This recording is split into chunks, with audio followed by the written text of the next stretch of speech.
এই রুমে গিয়ে একটু আদর করো না সোনা। তোর ভাবি কিন্তু এখন রেগে যাবে। আরে চলো, মজা তুমিও পাবা আমিও পাবো। তোর মাথা ঠিক আছে? আমার মতো উফ, এত রোমান্টিক আর একটি মেয়ে দেখাও তোমার আদর করতে মন চাই না? থাপ্পড় খাবি কিন্তু এখন। ছিছি, নির্লজ্জ বেহাই আমি। আর এই নাকি আমার হাজবেন্ড অফিসে গিয়ে মেয়েদের সাথে ঢলাঢলি করে। আরে বোকা বউ, তুমি ভুল বুঝতেছো কেন? সে তোমার সাথে আর আমার সাথে একটু মজা করার জন্য এসেছে, আর কিচ্ছু না। আসসালামু আলাইকুম ভাবি, আমি অর্পিতা, স্যারের অফিসে কাজ করি। ভাবলাম ভাবিকে একটু চমকে দিই, মজা করে, কিছু মনে করবেন না। পাশেই আমার ফুপুর বাসা, কাল একটা দরকারি এখানে এসেছিলাম। আজ আমি যখন অফিসে যাব তাই ভাবলাম স্যারের সাথে যাই।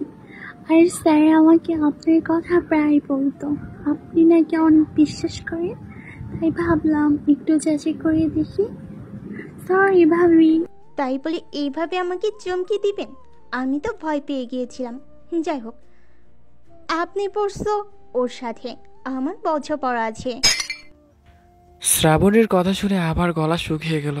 শ্রাবণী যখন রুমের দিকে আসতে লাগলো, আমি তখন দৌড়ে ওয়াশরুমে গিয়ে দরজা লক করে বসে রইলাম। বাইরে থেকে শ্রাবণী দরজা ধাক্কাতে লাগলো আর বলতে লাগলো, তুমি দরজা খুলে বলছি, তা না হলে আমি কিন্তু পুরো বাসায় আগুন লাগিয়ে দিব। আমি তাড়াতাড়ি পকেট থেকে ফোনটা বের করে আমার বন্ধু মামুনকে ফোন করে বললাম, তুই তাড়াতাড়ি অ্যাম্বুলেন্স নিয়ে আমাদের বাসার সামনে আয়, আর আসার সময় হাসপাতালে বান ইউনিটিতে একটা সিট বুকিং দিয়েও আসিস, ওকে? কয়েকদিন পর আমি আর শ্রাবণী আমার বন্ধু মামুনের বাসায় দাওয়াত খেতে গেলাম। খাওয়া দাওয়ার এক পর্যায়ে মামুন শ্রাবণীকে বলল, ভাবি, আরেক পিস রোস্ট দিই আপনাকে? শ্রাবণীও মুচকি হেসে বলল, না ভাই, আমি আর খাবো না। তাকিয়ে দেখি শ্রাবণী মুখে না করছে ঠিকই, কিন্তু মিটমিট করে হাসছে। তার মানে শ্রাবণী আরো রোজ খেতে চায়। আমি তখন মামুনকে বললাম, আরে বেটা, জিজ্ঞেস করার কি দরকার? হ্যাঁ, এক পিস না, আরো দুই পিস রোজ দে তো। আমার কথা শুনে মামুন শ্রাবণীকে 2টি পিস রোজ দিল। শ্রাবণী তখন আমার দিকে কেমন করে জানি তাকালো। একটু পর মামুন আবার শ্রাবণীকে বলল, ভাবি, রোস্ট খেতে মনে হয় আপনার ভালো লাগছে না, আপনি একটু গরু গোস্ত নেন। শ্রাবণী আবারও হেসে জবাব দিল, না ভাই, আমার পেট ভরে গেছে।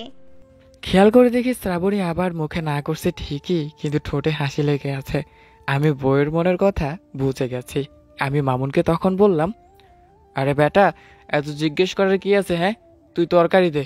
আমার বইয়ের খেতে ইচ্ছে করছে ঠিকই, কিন্তু লজ্জায় না করছে। কিন্তু আহ, আমি হলাম আমার বইয়ের আদর্শ স্বামী, বুঝলি? আমি ঠিকই আমার বইয়ের মনের কথা বুঝতে পেরেছি রে।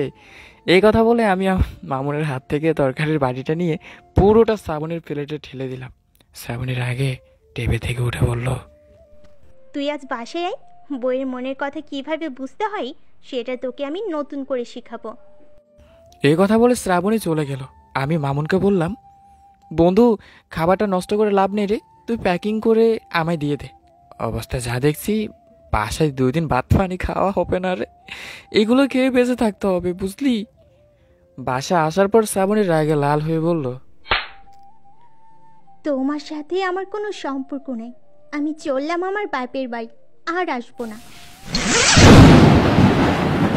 সত্যি কি বাপের বাড়ি চলে যাবে? সত্যি কি সম্পর্ক বিচ্ছেদের হবে?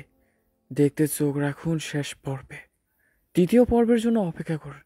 আর প্রথম থেকে না দেখে থাকলে অবশ্যই দেখে নেবেন। ভালো থাকবেন, সুস্থ থাকবেন। দেখা হচ্ছে পরবর্তী এপিসোডে। আল্লাহ হাফেজ।